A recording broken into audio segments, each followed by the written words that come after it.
The film kicks off with four friends, Iliada, Cenk, Batuhan, and Aika, celebrating the end of exams at Iliada's house. To unwind, they put on a horror movie, but it quickly flops, and everyone blames Cenk for choosing it. Looking to spice things up, Iliada brings out an old spirit board she says she found while cleaning the basement. Along with it is a strange book filled with cryptic symbols, bizarre rituals, and other eerie writings. She explains that it's in Mongolian Altaic, with the last chapter telling the tale of a merciless warrior, though much of it is incoherent. Intrigued, they decide to try a seance. Iliada sets up the board, instructing everyone to place their fingers on the planchette and not let go until the ritual ends. She begins chanting an incantation to summon a spirit. At first, nothing happens, until she repeats the words and asks for a sign. The table jolts violently, and moments later, objects in the room begin toppling over. She warns them not to break contact. When she asks if the spirit is present, the door creaks open on its own, and the planchette slides to yes. She then asks what name it wishes to be called. Slowly, the letters spell out Biaz. The lights begin to flicker, and something shatters behind them, sending the group into a panic. Batuhan pulls his hand away, accusing Iliada of faking it. Furious, she insists they were just about to send the spirit back. Suddenly, a chair scrapes across the floor on its own, making them all jump. Iliada and Batuhan go to check the fuse box, while a lightning flash outside makes Aika cling to Cenk's arm. Eventually, the power comes back on, and Batuhan says the fuse is fixed. Shaken, Aika decides to leave, with Cenk and Batuhan following. Later that night, Iliada pours herself a glass of milk, but as she takes a sip, it turns to blood in her mouth. She spits it out in horror, only to see the milk in the glass and sink look perfectly normal. The next day, Iliada is suddenly attacked by a strange man who grabs her by the throat, only to vanish without a trace. At school, she locks the spirit board away in her locker, but Aika sneaks up on her, making her jump. Later in the bathroom, Aika hears a door slam and the lights start flickering. Nervously, she approaches to investigate. Just as she opens the door, two other girls walk in, and the lights return to normal, revealing the stall is completely empty. As Aika heads back, she stops dead in her tracks. Someone has drawn a strange symbol on the mirror. Later, at the university radio station, Iliada takes a call, but all she hears is static. After a long pause, a ghostly voice whispers one word, Biaz. Suddenly, her computer screen flickers to life, playing distorted, blurry footage. The voice repeats the name over and over, until a terrifying face flashes across the monitor. Iliada bolts from the station in panic. Meanwhile, Cenk is still shaken from the night before. Batuhan mocks him, saying Iliada just spooked them and asks if he really believes it all. Jokingly, he offers to grab coffee to open his mind. But as soon as Batuhan leaves, Cenk hears something drop, a tool lying on the floor. He puts it back, only for a pair of scissors to fall moments later. Uneasy, he replaces them, but then a metal tray crashes to the ground on its own. Batuhan returns, and Cenk insists the objects moved by themselves. Batuhan brushes it off until a table suddenly flips over, and every TV screen in the room lights up with the same ominous symbol. Both men freeze, realizing something beyond explanation is happening. That night, Iliada thanks Aika for visiting and confides in her about the disturbing events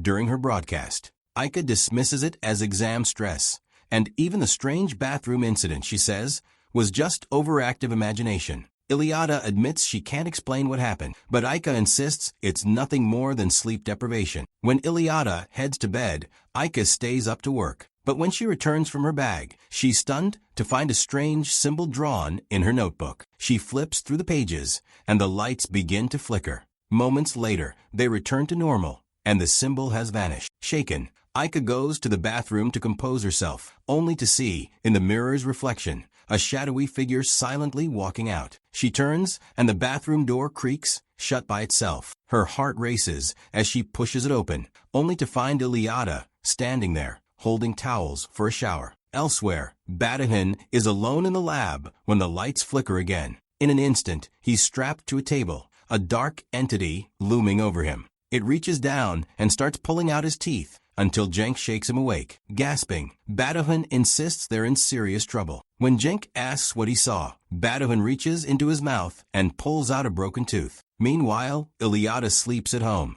The same dark entity leans over her, but her alarm clock blares, jolting her and Aika awake. The next morning, Ilyada gets a call from the security company. She puts it on speaker, explaining that something happened last night and they don't want to repeat. The agent says all 8 motion sensors in her house went off at the exact same second, 3:45 a.m., something that's physically impossible unless the system malfunctioned. They promise to replace the equipment free of charge. At school, Batuhan admits he's seen Biaz. Ilyada shares that during her broadcast, she got a strange phone call, an inhuman voice speaking in some unknown language, ending with the word Biaz. Aika adds that she heard a voice in the restroom and saw a symbol in the mirror. Cenk says that same symbol appeared in the dental lab. Aika suggests they stick together, but Batuhan warns that's exactly what Biaz wants. That's when he strikes. Ilyada insists they at least stay in touch and warn each other if anything happens. Later, while researching, Aika discovers the symbol in a dusty old book. It's tied to the black eye, malevolent spirits from Anatolian and Central Asian folklore. According to legend, they feed on fear, creating vivid hallucinations that blur the line between dream and reality. Over time, their victims lose all sense of what's real, trapped in endless nightmares. The more fear the spirit consumes, the stronger it gets, eventually powerful enough to cause physical harm. As Aika closes the book, she realizes the library is empty. Her voice echoes as she calls, "Hello? Anyone there?" A shadowy figure glides silently behind her. It's Biaz. Panic hits her like a wave. She bolts down the stairs toward the exit, but the hallway lights flicker and buzz. When she turns, Biaz is there, watching her. She sprints away, but trips hard on the floor, crawling backward. She screams as Biaz grabs her leg and begins dragging her into the darkness. The next day, her friends arrive at school, only to learn Aika is dead. Shock turns to horror. Later, Batuhan warns the police may call them for statements. Cenk insists they tell the truth about everything, but Batuhan snaps. Who's going to believe us? The two start arguing until Ilyada shouts, reminding them that Aika is gone. That's when Cenk notices something, a strange symbol burned into Ilyada's skin. He checks his own neck and finds the same mark. She realizes aloud, Biaz did this. He's going to kill us all. Batuhan remembers the photo Aika sent of the book. They open again. The pages explain that the mark identifies victims of the black eye. It starts with small scares that escalate to hallucinations and changes in behavior. Once the fear peaks, the victim is bound to the spirit. After the mark appears, its attacks intensify, and death follows within 2 or 3 sunsets. The legend, traced back to the ancient Orkhan inscriptions, says once the mark is visible, it's already too late. But in rare cases, ancient shamans manage to fight the black eye and win. That means if they can find a shaman, they might still have a chance. Ilyada scours the internet and comes across an article. Batuhan points out the photo. It's the same symbol Biaz marked on them and asks if that's her house. Ilyada reads aloud. Years ago, a brutal massacre took place there. Cenk adds that during a ritual, 3 girls were attacked and only one survived. Digging deeper, Ilyada searches for the sole survivor, Zeynep, and finds a 5-year-old article about a spiritualist who performed purification and protection rituals against evil spirits. Another report says she was later detained after complaints about one of her rituals. Following a long interrogation, she was deemed mentally unstable and sent to a psychiatric hospital. The trio visits Zeynep at the hospital. Her voice is calm, but her words are chilling. Some people, she says, are so evil that even the earth rejects their bodies, and the afterlife refuses their souls. These spirits remain trapped in limbo, craving blood and haunting the living. When Ilyada asks for answers, Zeynep doesn't hesitate. Biaz is the most dangerous spirit they'll ever face. While other spirits might taunt and leave, Biaz demands blood. She tells them he was once a Mongol prince obsessed with forbidden dark arts. Trained by a master of black magic, he butchered innocents, drank their blood, and stacked their burned corpses into towers. His cruelty was so great that no land would accept his remains. Cursed to wander in limbo, he carried on, practicing dark magic and killing without end. When Cenk asks how she survived, she gives a bitter smile, "Do I look like a survivor to you?" She explains that Biaz slaughtered her cousins right in front of her, then strangled her until her heart stopped. She was declared dead until she was revived. Part of her returned, but the rest, she says, is still gone. They might have a chance, she continues, if they perform a return ritual to revoke his invitation. Pulling a dagger from her bag, she explains that they can combine their energy and use it to banish him. The dagger offers some protection, but warns, Biaz will try to hurt them, and no matter what they see or hear, they must never break the ritual. She tells them to abandon Iyenin's house and choose a crowded place. Human presence can hold back evil. Finally, she hands Iyenin a talisman once used by ancient shamans to battle dark spirits. "It came from Biaz," she says, "maybe it can protect you." Outside, Badahan tells Cenk to take Iyenin to AJ's house while he speaks with a school security guard. If they can get into the library, they might find answers. But later, in the school parking lot, Badahan freezes.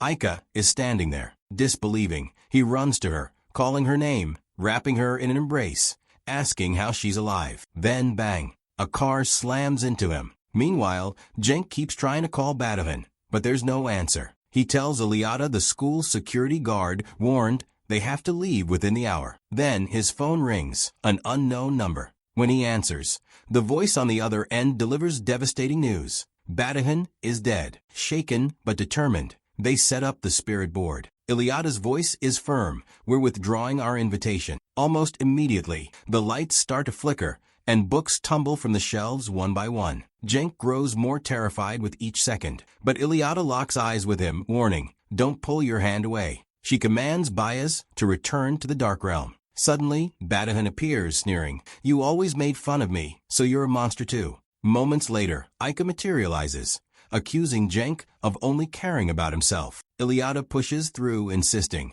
"They're not real. Biaz is just playing tricks." Together, they keep chanting for Biaz to leave. After a tense moment, the flickering stops, and the silence is deafening. They let go of the planchette. Iyenin asks Cenk to check her neck. Her mark is gone. His has vanished too. Relief washes over them as they collapse into each other's arms. On their way downstairs, Cenk realizes he left his phone upstairs. He goes back to the library to retrieve it. As he picks it up, the lights begin to flicker again. Downstairs, Iyenin feels an itch on her neck. Her eyes widen. The mark has returned. She races back upstairs just as Cenk pulls out the dagger, ready to fight. But before he can strike, Biaz appears behind him and snaps his neck. Iyenin arrives to find Cenk's lifeless body. She falls to her knees, sobbing, when the lights flicker once more. Reaching for the dagger, she watches in horror as it slides out of reach. For the first time, she comes face to face with Biaz. She bolts downstairs, but trips hard. Biaz seizes her, dragging her across the floor. She kicks and fights, breaking free, and runs for the dental lab. Locking herself inside, she barely has a moment to breathe before Biaz crashes in, lifting her into the air. She thrashes desperately, and the screen cuts to black. When the scene fades in again, paramedics are shocking her back to life. After several attempts, she gasps and opens her eyes. Months later, two friends show up at her door, carrying the same spirit board. "We need your help," they say. If you enjoyed this chilling story, don't forget to hit that like button and subscribe for more terrifying recaps. Ring the bell so you never miss a scare. Thanks for watching, and we'll see you in the next video, if you dare.